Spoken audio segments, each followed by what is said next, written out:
We proudly welcome the world-class equestrian artist Samantha Sherry as sponsor of the How to Love It podcast.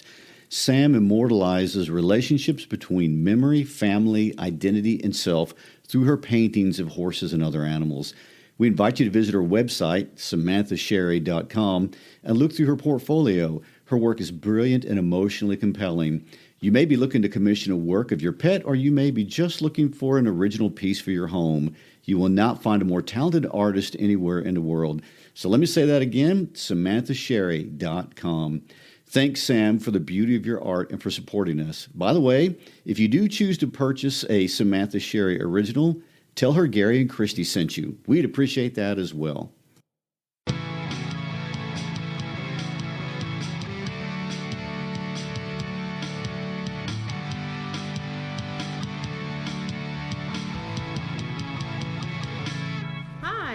Christy Shriver. And I'm Gary Shriver, and this is the How to Love Lit podcast. Christy is an advanced placement and international baccalaureate literature teacher. And Gary is an AP IB psychology and history teacher, as well as my husband.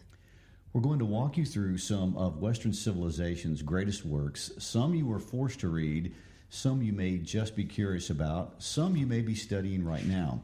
Christy will break down the story and highlight what makes these works a part of the so-called canon. And Gary's going to muse on what they mean, historically, psychologically, or just randomly. So coming to you from Memphis, Tennessee, let's move on to episode 3 of What's Great About the Scarlet Letter. The title of episode 3 is The Narcissism of Chillingworth and Dimmesdale. Let's recap. Episode 1, we analyzed chapter 1 in a few cases, almost word for word, laying the foundation of where Hawthorne is taking us. We gave some introductory information on who Hawthorne is and the world in which he lived. We discussed the straw man he was creating with his version of the Puritans, and we watched as he introduces us to the prison, literally and symbolically, where we find love, judgment, but mostly human frailty, ideas at the heart of this great book.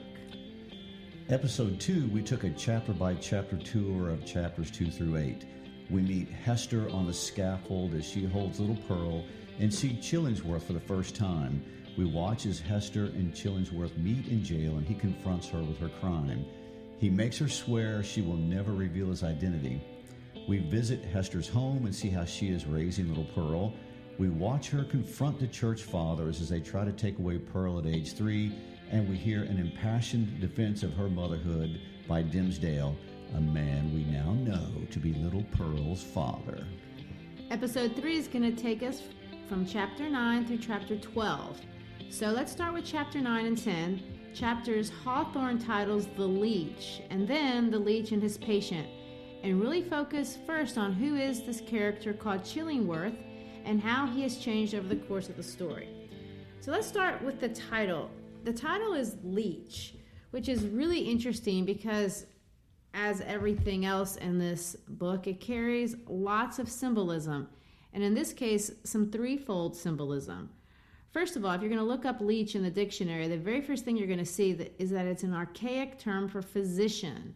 So, in this most literal sense, when Hawthorne titles the chapter The Leech, his audience clearly understands that this is the chapter about the doctor. However, we also know that a leech is a blood-sucking parasite. And interestingly enough, and this is just kind of an aside, during Hawthorne's lifetime, the use of leeches in the medical field was absolutely pervasive all over the world. France, just to give one example, imported 40 million leeches every year. And it's not just in the West. Countries in Asia and the Middle East also imported leeches. In fact, at the Royal College of Physicians in 1840, they made a statement that said, "The bloodletting is a remedy which, when judiciously employed, is hardly possible to estimate too highly." However, as we more clearly think about it today, and of course the symbolic meaning, which is almost cliched for us, a leech is that person who extorts profit from or sponges off of others. What I find very interesting about that is how applicable the term is today.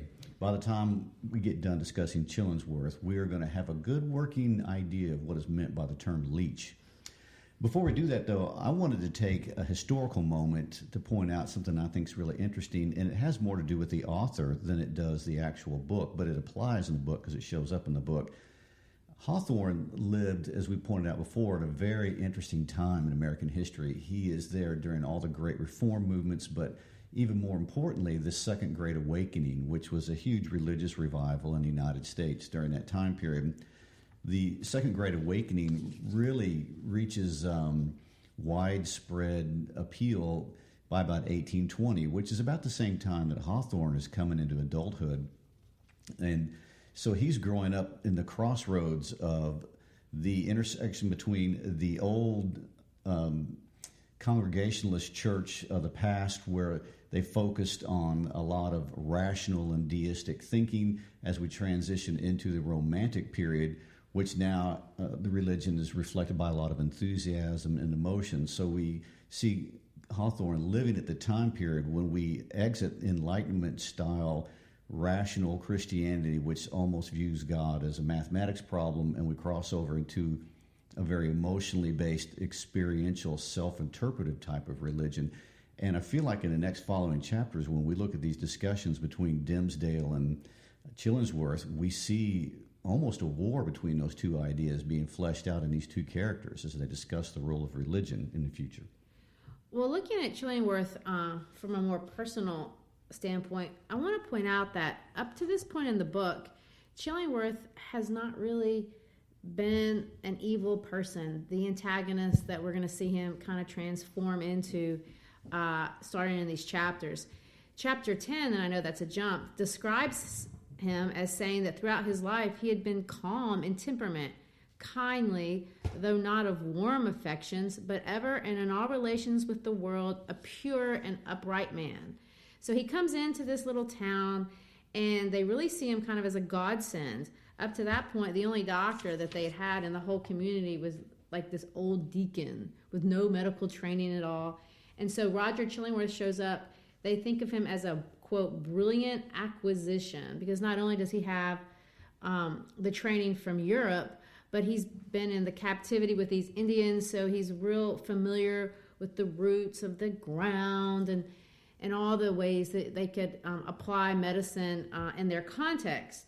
So he is a natural fit, and as the health of Reverend Dimmesdale kind of descends, the whole community kind of forces the two together in a way that is uncomfortable to Dimmesdale even from the very beginning. However, because he's getting sicker and sicker and his form is more emaciated and they say he's decaying, he always has his hand over his heart, giving this indication of pain. They're almost thrown together, and of course Chillingworth picks up on this and is very happy to lend his services. However, he waits until Dimmesdale asks or requests for his professional advice. And once he does, he makes his move, and he kind of moves in on the doctor or on the reverend. And what they do is they take these long walks on the beach, and they're supposed to be talking, and Chillingworth is gathering plants, and they investigate his soul, because they do see this connection even at that time between the body and the intellect and the heart and all that kind of thing. And so it's important for a physician to know your past. And of course, at this point, he's still considered a, quote, kind and friendly physician. Interesting. Is that a metaphorical long walk on the beach, or were they really walking on the beach? No, I think they really were. Okay. This is what jumps out to me right away in Chapter 9 about Chillingworth, and instantly made me start to not like the guy.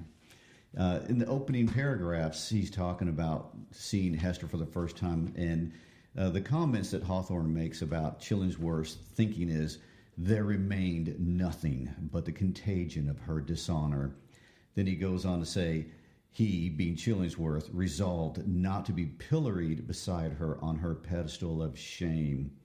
So immediately, this guy has come in, changed his name from Chillingworth, because it says right here, under the appellation of Roger Chillingworth, the reader will remember, was hidden another name, which its former wearer had resolved should never be more spoken. He's assuming, or am I correct? Is he assuming a new identity here amongst these people? Absolutely. And at this point, a lot of people understandably have sympathy for Chillingworth because he has suffered, depending on how you look at it, an injustice. Here is a man who has taken his wife from him and stolen his life for him. So what you're going to see, and what as a reader interprets this to be a universal version of a man, I guess, if you want to look at it that way, what do you do when somebody does something to you that is a perceived wrong? You are a victim. And so in this case, you can still see that Chillingworth is a victim, and the first thing he does is he changes his identity and says, I don't want to own that to some degree. He doesn't want people to know what happened to him or what the embarrassing thing that, I guess, that she had done to him, so to speak. I understand that, but here's my take on this, and I guess I'm stepping outside the book here a little bit. If I had been Chillingworth, where I had survived being lost at sea, I'd survived living amongst the Indians for years, and survived all these great difficulties that apparently were part of Chillingworth's past, and I walk out of the forest unannounced and see this public shame, I would tend to think that's not as bad as all the past experiences I've just been through. So my take on this as I'm reading this is that, wow, his anger and rage are almost unmerited at this point. He has decided to focus on shame more than anything else, and I feel like the focus on shame is the setup for the next few chapters. Well, that's true, and Dimmesdale took something from him. I mean, it depends on how he views Hester.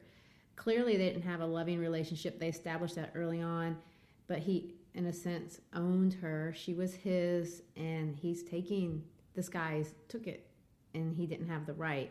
And so there's that injury, that initial injury, and what he does with it is what comes through. Well, let me say this. People who think they own other people in relationships is a very important symptom, I think, for what we're going to see in the future chapters. So here they are. He's attached himself to the minister, and this relationship develops. And of course, another point of irony, and this book is full of irony, is that everyone's so happy that they're together. Chillingworth and Dimmesdale have an opportunity to move in together. There's a widow who has a house, and she invites them to move in with them. And of course, everyone thinks they should, including all the blooming damsels, because he won't pick anybody to be his wife because he's so spiritually devoted to priestly celibacy, as they think, as an article of his church discipline. So he's so devoted to God, he's exercising this commitment by being a celibate. So they think, well, he needs to move in with the widow and the doctor. At least somebody will be watching out for him. And another point, I think, of irony is the idea that she puts him there's two apartments in this widow's house. There's the front apartment and the back apartment. And she puts him in the front, which is decorated with a tapestry of David and Bathsheba, which is just kind of goofy. I mean, it doesn't have any deep meaning unless you know the story of David and Bathsheba. Of course, Bathsheba is the beautiful woman, the wife of Uriah the Hittite in 2 Samuel of the Old Testament. And David wanted her, and David took her and had her husband murdered. And so every day when Dimmesdale goes home, he has to sit there and stare at David and Bathsheba on the wall of his study as he reads his Bible. And of course, on the other side of the house, Chillingworth has his laboratory where his drugs and his chemicals and all the smoke that comes out of there. And of course, at some point, they're going to think it's actually smoke being diffused from hell itself. I think it's interesting that they do have a bromance developing here. It goes on to say, there was a fascination for the minister in the company of the man of science, in whom he recognized an intellectual cultivation of no moderate depth or scope. So these two smart guys were hanging out with each other, enjoying the company of two smart guys. Not the less, however, Though with a tremulous enjoyment, he did feel the occasional relief of looking at the universe through the medium of another kind of intellect than those with which he had habitually held converse. So Dimmesdale's enjoying a worldview discussion with a man of science as opposed to another man of religion. Or kind of like what you were talking about, the two worldviews collapsing or contrasting themselves. Yes, very much so. And it goes on to talk about the moral scenery, the novelty of which might call out something new to the surface of their characters. And it goes on to say Chillingworth strove to go deep into his patient's bosom and find out or delve among his principles. It goes on to say, this is what I think is really interesting, a kind of intimacy. So it's not real. And I'm going to point that out. A kind of intimacy, as we have said, grew up between these two cultivated minds, which had as wide a field as the whole sphere of human thought and study to meet upon. They discussed every topic of ethics and religion, of public affairs and private character. They talked much on both sides of matters that seemed personal themselves, and yet no secret ever stole out. So they had great compatibility, but they didn't trust each other for any kind of intimacy. Well, it's funny because I guess that's something that happens on an intuitive plane, and it suggests also that the community understands that this guy is creepy.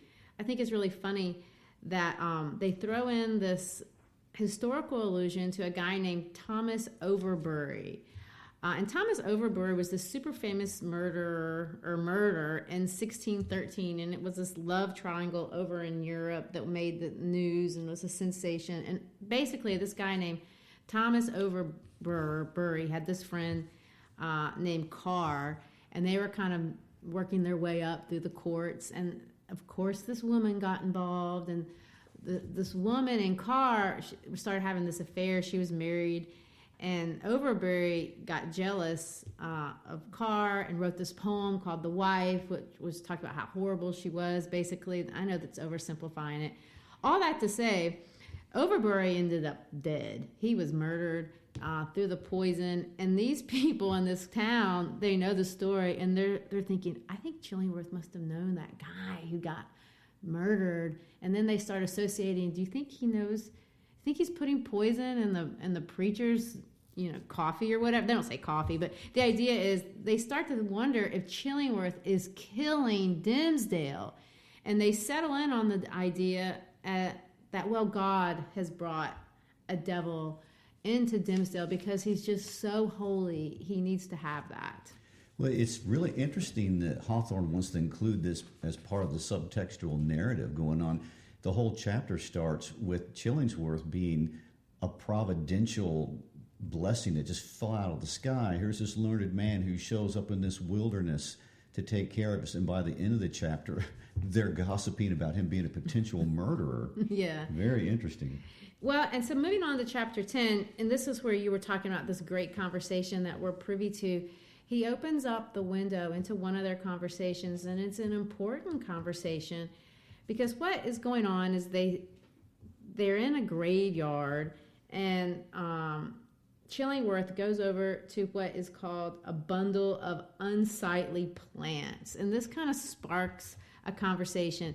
So they see some weeds, and weeds is a big symbol. I told you, all of nature is a symbol. And so the weeds are growing, these dark, ugly weeds are growing out of this grave.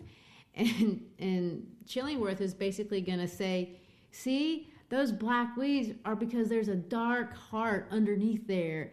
That guy has an unspoken crime, and nature itself is trying to reveal his sin. And of course, he goes on to say, he should have told his secret. He would be better off and all that. And he says, don't you think, doctor, that if you have a secret, you should tell it? And of course, Dimmesdale's going to say, no, all secrets are only going to be revealed on the great judgment day. But when they are revealed, the person who has the secret is not going to be sad to reveal it. He's going to be happy. In fact, he says, it will be with joy unutterable that he'll tell his secret. To which Chillingworth is going to say, well, if you're going to have joy unutterable, why wait till you're dead? You can have joy unutterable now. tell this person, so to speak, should tell the secret. And Dimmesdale counters with, well, most people do, because he's taken it away from being about him and throwing it back on this generic person. He goes, many people on their deathbed tell me secrets, and they have relief. I've seen it with myself, and even as one who draws his last breath, lets go of the secret. And then, of course, Chillingworth says, yes, but then some men bury their secrets. And then Dimmesdale begins, and we see one reason why Dimmesdale, in his own mind, and you can tell me, is he lying to himself? But Dimmesdale says, well, there are reasons that people keep their secrets. He goes, what if they have a zeal for God's glory and man's welfare, and they shrink from displaying themselves black and filthy in the view of men, because thenceforward no good can be achieved and no past evil can be redeemed. So, meaning kind of, it doesn't serve anybody any good sometimes to tell people their sins. And you think about himself being a preacher, and he's thinking, I'm a preacher. Of course, he's not saying this directly, but this is what he means. I'm a preacher. People look up to me. They see God in me. If I fall, I don't just fall alone. I bring everybody down. So I can't. For the sake of others, I have to present this image of purity. And he doesn't view it as hypocrisy, but he views it as almost defending or building the reputation of God himself. And so he has to do this. What do you think? I understand his reasoning on that. And for me, this is the chapter where the full brunt of Chillingworth's creepiness really came out to me. To go back to the discussion about the black weeds growing on the grave, you have the most absolute scientific person in the community saying something very romantic. You went to your grave with deep, dark secrets, and because of that, black weeds grow on your grave. There is absolutely no scientific way to prove that there is even any connection between those two things. So you have the man of science very deliberately, romantically trying to manipulate a secret out of this guy. And for me, it starts off in the first paragraph of this chapter, where this is about Chillingworth. But as he proceeded, a terrible fascination, a kind of fierce, though still calm, necessity seized the old man with its gripe and never set him free again until he had done all of its bidding. To me, this is Chillingworth's obsession is beginning to set in. And what's so scary about Chillingworth's obsession with Dimmesdale is it's highly calculated, it's highly detached. And we're going to have some great psychological delving into some of these things going on in this chapter and the next chapter. But I feel like... But he feels justified. I mean, he feels like, I have every right to do this because you took something from me. You deserve this. And when he's and people may identify with that. Even at this, when he confronts Dimmesdale's, quote, hypocrisy, he says, a man who lives like that deceives himself. This kind of guy is just afraid to take up the shame that rightfully belongs to him. He is in love with man. It is not for zeal of God's service that he does these things. They don't coexist in a heart. And so he's accusing Dimmesdale of being selfish, of being a coward, and of being prideful. Well, let's talk about being a coward for just a minute. If Chillingworth feels so wrong, why did he not have the personal courage to open this discussion up directly and make his accusations and have this conversation face to face? What is so disturbing about Chillingworth is he goes underground and he goes subterranean, and now he's very manipulative and he's very calculating. I think he's more dangerous than he ever could have been. And it also proves to me that the shame that he feels over the Hester situation is a deep, deep shame wound that's going to play out in the next chapter. And it's way beyond what a healthy person would have done. A healthy person would have confronted the situation and had words and had it out. And nope, he's going to make it his mission in life to destroy this man emotionally. Well, he certainly challenges him here because he says, if such a person who's hiding a secret in the name of God really wants to glorify God, Let them not lift heavenward their unclean hands. If they would serve their fellow man, let them do it by making manifest the power and reality of conscience and constraining them to penitence or penitential self-abasement. Wouldn't that be better, O wise and pious friend? Let me tell you something about Mr. Chillingworth right here. This is incredibly manipulative. It's highly manipulative. How so? He is trying to use Dimmesdale's logic and morality to back him into a corner to get information he can use against him. This is getting to be borderline evil to me. This is somebody who has some psychopathic tendencies going on here. So you don't see any true spirituality emanating from Chillingworth? None at all. What I see is an intellectual chess match going on between two people. Dimmesdale is trying to defend himself and not give his secrets up, and Chillingworth is pressing in every logical way he can think of it through discussion to try to get Dimmesdale to confess. Well, he doesn't, and just about this time, Hester and little Pearl come, bebopping up the road, and Pearl is picking up flowers, taking a handful of flowers and putting them along on her mother's scarlet letter. And Hester is just leaving the flowers there, and Roger Chillingworth is going to look at the child and ask an interesting question. He says, "Is the imp altogether evil?" So they're going to focus in on Pearl. Is she an evil person? She is conceived over evil, and of course, Dimmesdale's going to say, there's nothing wrong with her except she was conceived in a broken law.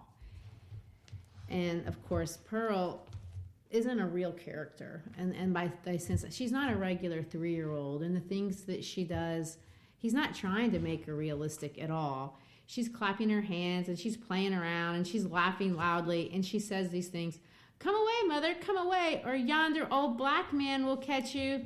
He hath got hold of the minister already. Come away, mother, or he will catch you, but he cannot catch little Pearl." And this mocking that she does, basically accusing the minister of, because the black man is not a person, that's Satan. So he says Satan's got a hold of the minister, and who knows if she's talking about a metaphorical black man or if she's calling Chillingworth a black man, but she's definitely making fun of what she's seen as they sit around and talk about her. I think it's interesting that Pearl has been used as kind of an intuitive piece. It seems like whenever something needs to be said that the characters can't say, Pearl comes in and kind of clears the air with her little 3-year-old observation of adults.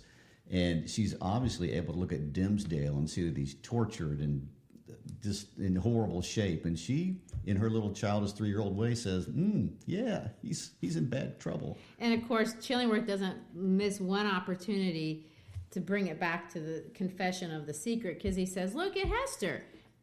Do you think she's any less miserable because of that scarlet letter on her chest?" And then he's going to say, "No, I think she's better off.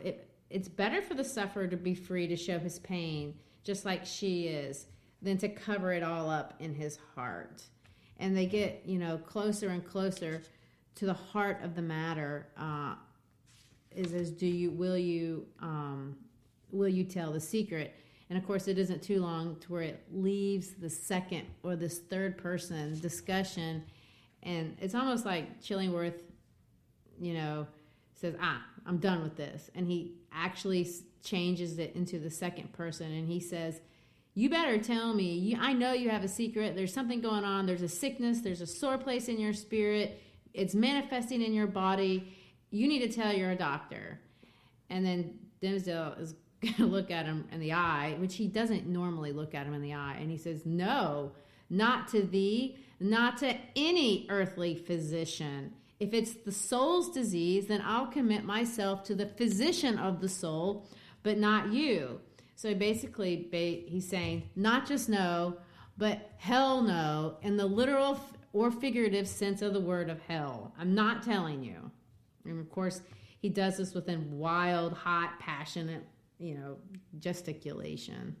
And of course, Chillingworth comes away from that whole experience with kind of a chin-rubbing expression of, I'm getting close. I'm getting close to what the issue is.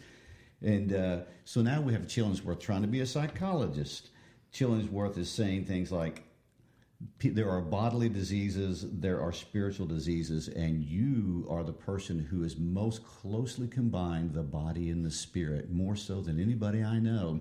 So whatever is affecting you spiritually is affecting you physically, and you should tell me. I thought, wow, this guy, he is never ending in his attempt to try to worm his way into Dimmesdale's inner psyche. And of course, the best part of the whole chapter is at the end, and I love this, it's hysterical. So Dimmesdale, it's noontime. He's exhausted. He falls into what they call a deep, deep slumber, sitting in his chair with a large black leather volume open before him on a table. So he's there asleep, and Chillingworth walks in, and he advances directly in front of him, and he laid his hand upon his bosom, thrusting aside the vestment. In other words, he opens up his shirt, which is weird.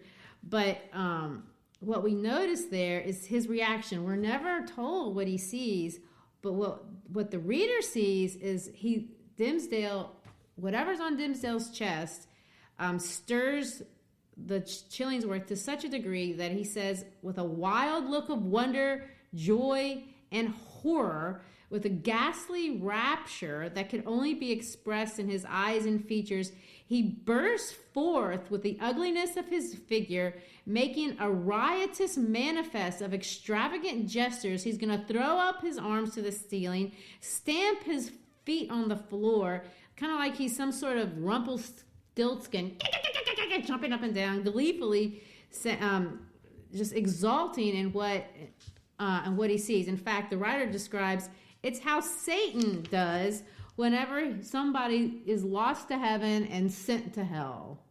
Wow.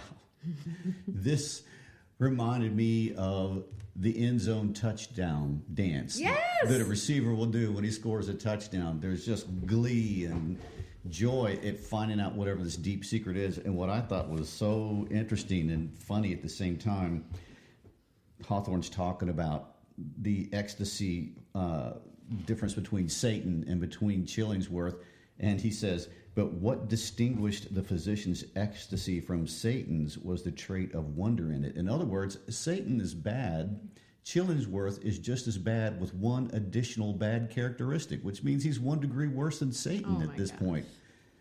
Well, it does change his behavior, because in chapter 11, it says this: Roger Chillingworth had now a sufficiently plain path before it. So he knows whatever he saw on that chest absolutely confirms. He'd speculated, he had thought it was thought it was Dimmesdale. Now, whatever's on that chest proves to him that Dimmesdale is absolutely, without any doubt, it's not speculation anymore. He's the baby daddy, and this is going to direct his behaviors in a much more deliberate way. He's going to imagine a more intimate revenge, this is what it says, than any mortal had ever wreaked upon an enemy, to make himself the one trusted friend to whom should be confided all the fear, the remorse, the agony, the ineffectual repentance, the backward rush of sinful thoughts expelled in vain, all that guilty sorrow hidden from the world, whose great heart would have pitied and forgiven, to be revealed to him, the pitiless, to him the unforgiving. Well, that's just a lot of hate. And my question is, what's motivating all this hate? What do you think? He took something that was mine. Is that enough? That's the great discussion. Obviously, Chillingworth was shamed, but is shame enough to devote your life to destroying another person? You have no higher calling now than to direct all of your energies into wiping out another human being. Well, and it does have kind of this interesting effect on Dimmesdale. Dimmesdale does become more ragged out, so to speak. He's more, his body is just overcome. It's being gnawed and tortured by some black trouble of the soul. And as he descends into this physical decline, his reputation at church just goes up and up and up. Now, so he becomes this brilliant, popular preacher, and everything he says, people just hang on to. For one reason, he speaks with some sort of humility, and he says things like, I'm the worst sinner of them all. And everyone sits there and says, wow, he's not a sinner at all. If he's the worst sinner, then what about me? I don't have a chance. And it says that it's gotten to the point that people suggested that he had the tongue of flame. Now, this is a biblical reference to Acts 2 in the New Testament and what happens in the Bible. And so Jesus, in the Gospels, goes to heaven. And now Jesus, from the Christian perspective, is God incarnate. So he walks on earth, and at the end of his life, he's crucified, he goes to heaven. And right before he goes to heaven, he tells his followers, there's a Holy Spirit that's going to come back, and it's going to be me. I'm going to come back. And so you have to go down to this room, and you're going to sit there, and you're going to wait on me to come back. But I'm not going to come back as a person. I'm going to come back as a spirit. So Jesus' followers go to the upper room. This is in Acts 2. And they come, they all sit in there for, several days.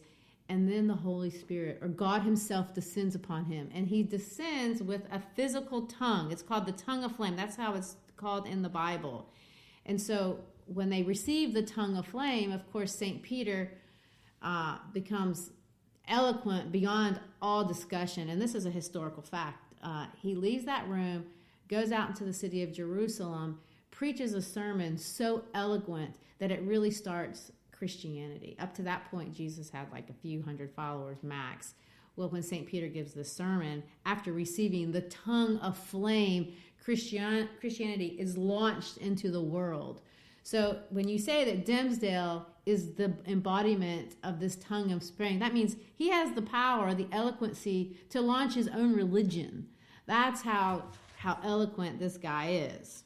Well, I may be a little bit more base in my observation. All I noticed that all the girls were going crazy for him in his church. And so this guy's becoming a rock star preacher with groupies. And it's all, the more he attempts to stay away from the women, the more he draws the women. That's a side note. I just think it's funny. But I have a much more serious observation about the character of Chillingworth, and I've already proven I'm not a fan at this point, and there's a reason why I'm not a fan. Everybody who reads this book is going to superimpose their understanding of the world and their life experience on it. The more I watch Chillingworth, the more I understand he is narcissistically personality disordered. What do you mean by that? He just exhibits all the characteristics of a disordered person. He has this calculating lack of empathy. He has a deep shame wound, and a lot of narcissistic disorder behaviors are driven by shame. And if you ever want to cause a disordered narcissist to rage, what you do is you shame them, and they will lose control and lash out at that.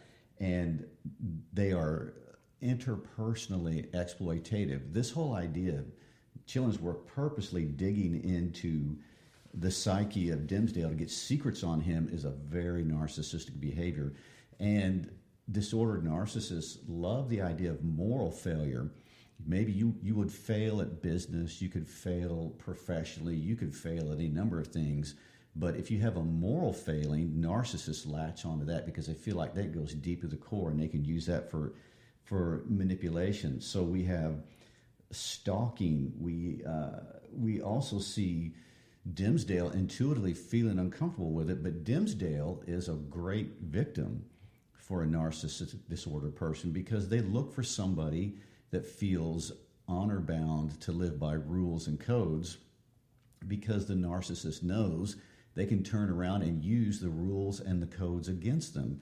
So we have Chillingworth, who betrays nothing of his personal past, has even lied and created a false identity, purposely digging in and observing endlessly Dimmesdale's most private behaviors, looking for things he can use and manipulate and use against him.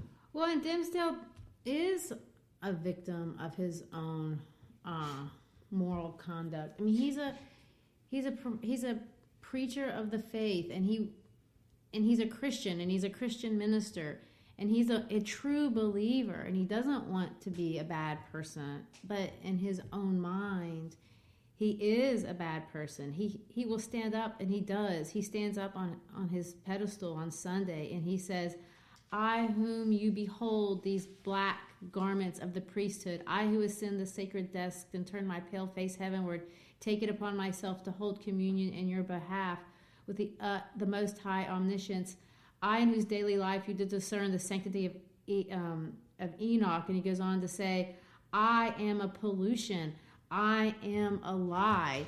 He believes that, and he says it with the passion of a person who will not and he cannot forgive himself, and he feels locked in. I don't want to tell because everyone loves me and everyone is looking at me, and I really truly do want to honor God with my life, but I can't forgive myself.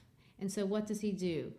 At night, he goes home after he has preached all these sermons, and he has in his closet, a secret closet under lock and key, a bloody scourge. In other words, he has a whip.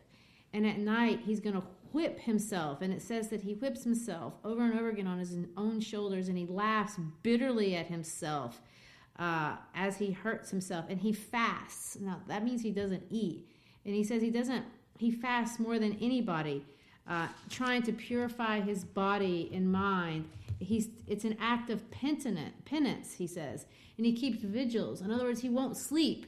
He hurts himself. He like cutting, so to speak. He cuts himself. He deprives himself of food. He deprives himself of sleep to the point that he wakes up, or he looks up and he sees diabolic shapes grinning at him and mocking at him. So he's hallucinating, and he tries to find forgiveness in these behaviors that are done in the darkness of night, and he never does. Well, before I talk about Dimmesdale, I have not let Chillingworth off the hook yet. I got a few more things to say about that guy before we move on.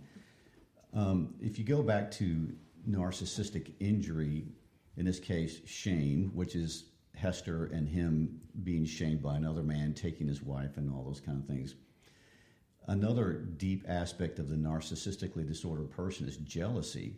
And so the more he attaches to the idea of destroying Dimmesdale's getting ever more popular and ever more regard. And the more Dimmesdale is publicly self-effacing, the more he gains followers and support and people who love him.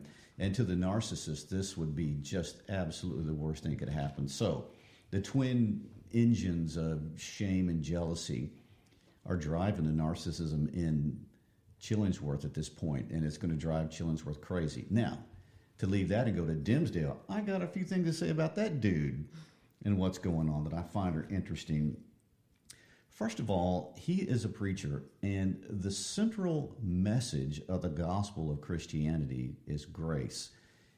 That can be interpreted as acceptance. The Bible is full of references to the grace of God, which means the acceptance of God. And the Congregationalist churches of that time period would have spent a lot of time extrapolating and theologizing about what grace is. So nobody's more understanding of the theology of grace than Dimmesdale, but he will not apply it to himself. The whole idea is that grace is only necessary because of failure. He has a failure. He will not apply the grace to his failure that he tells everybody in his congregation to apply. And I find that interesting. And what he wants to do is he wants to pay for the sin himself by self-flagellation, by self-denial. He's even potentially exhibiting characteristics of an eating disorder over this. You sum up all those categories and ideas together, and you have Dimmesdale so absolutely focused on himself that it's making his worldview smaller and smaller. So you've got this villain, Chillingworth, who is out to destroy him, and then you got Dimmesdale out to destroy himself because he will not accept the failure. And I want to say this too about cognitive dissonance. We always have a view of who we think we are, and then things occur to disrupt that view of who we think we are, and you have to rethink who you are at that point. Dimmesdale is completely unable to do that. He can't resolve the cognitive dissonance that he's feeling between his sin and the gospel of grace that he is so familiar with, the end result is terrible anxiety that's destroying Well, him. and I think this is one criticism that Hawthorne is making of the church at large. And it's not, I think he's criticizing religion. And of course, Christianity is the religion of the Puritans. It's the religion of Hawthorne's day. So of course, he's focused on that. But it can be said about any religion and not Christianity. In fact, Christianity doesn't even encourage this. But the idea of you preach one thing and you can't live up to your ideals, and so you create cognitive dissonance. You can't be who you want to be. So the church doesn't give you an out for that. And so I think he's saying this is what you create when you live in a world that has such tight control of behavior and so little grace in a community setting. People didn't forgive. If you were, especially sexual sin, in that day, if you were going to have an affair or a problem in your marriage, or if a girl showed up pregnant, what was going to happen? There was going to be no grace. The church would maybe preach grace, and the Bible preaches grace. I mean, that's what the cross symbolizes. The cross of Jesus, which is the symbol of Easter, is about the cross representing forgiveness of sin. But there is no forgiveness of sin, and the preacher himself does not forgive sin. That was going to be my question to you. And who is the least understanding of that message? The very man whose whole entire career is devoted to promoting that idea. He is massively failing in applying that idea to his own existence right here, and is creating all kinds of havoc because of that. And so, at the end of chapter 11, we see Hawthorne quoting Alexander Pope, who says this: "To the untrue man, the whole universe is false. It is impalpable. It shrinks to nothing within his grasp." So his world isn't real.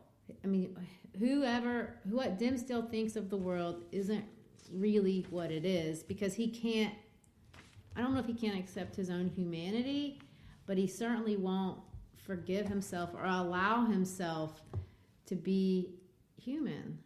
Well, I find it interesting that another central tenet of the gospel of the Christianity he preaches is that you have to accept that you sin, and he just cannot say to himself, yeah, I did that. And this is what makes him so annoying to me.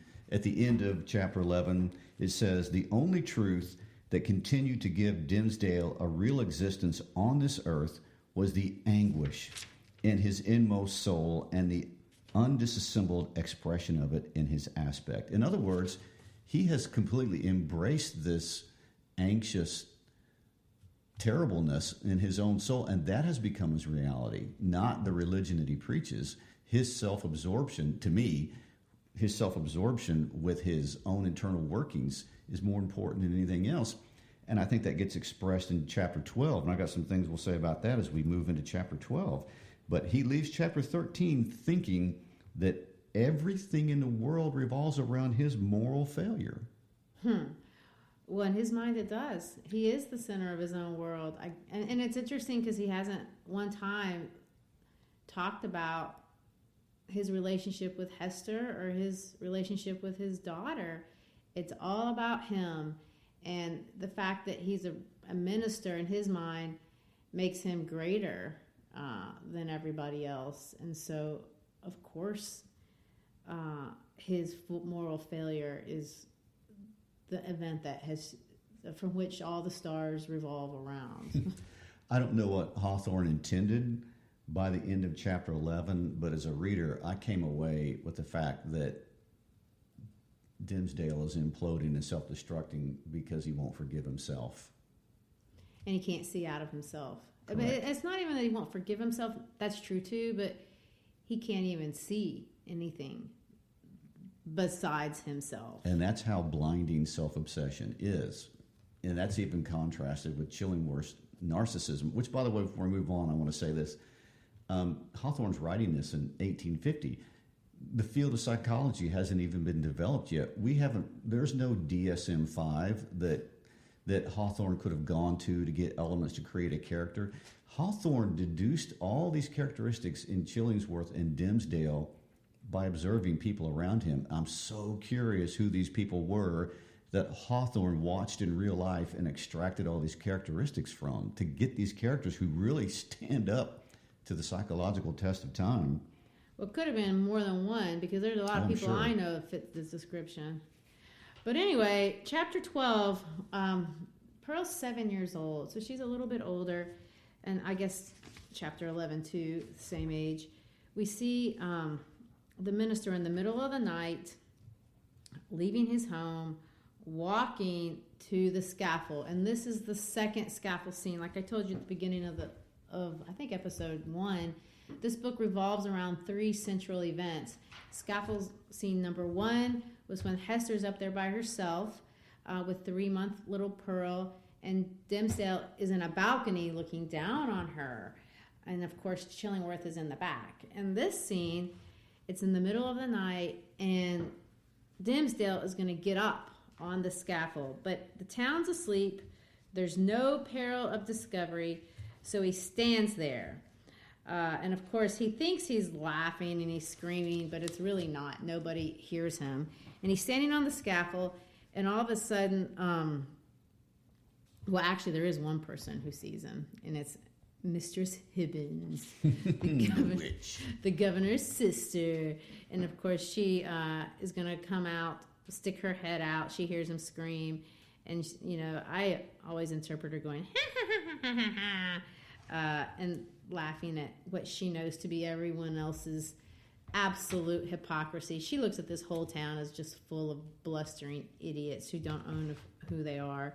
So she's up there, she sees him, and everybody is congregating, not everybody, the VIPs of the community, because Governor Winthrop, who is dying, he's a saint, and so Hester is there at the house with him. The doctor, of course, is there. Some of the ministers are there. So after he dies, they all walk through town past the scaffold. And the first person to walk past is Mr. Wilson. He passes by, and in his mind, he reaches out to Wilson, and he talks to him and says, "Oh, come out here." But he doesn't actually say anything out loud. So it's super dark, and the father, Wilson, just walks on by.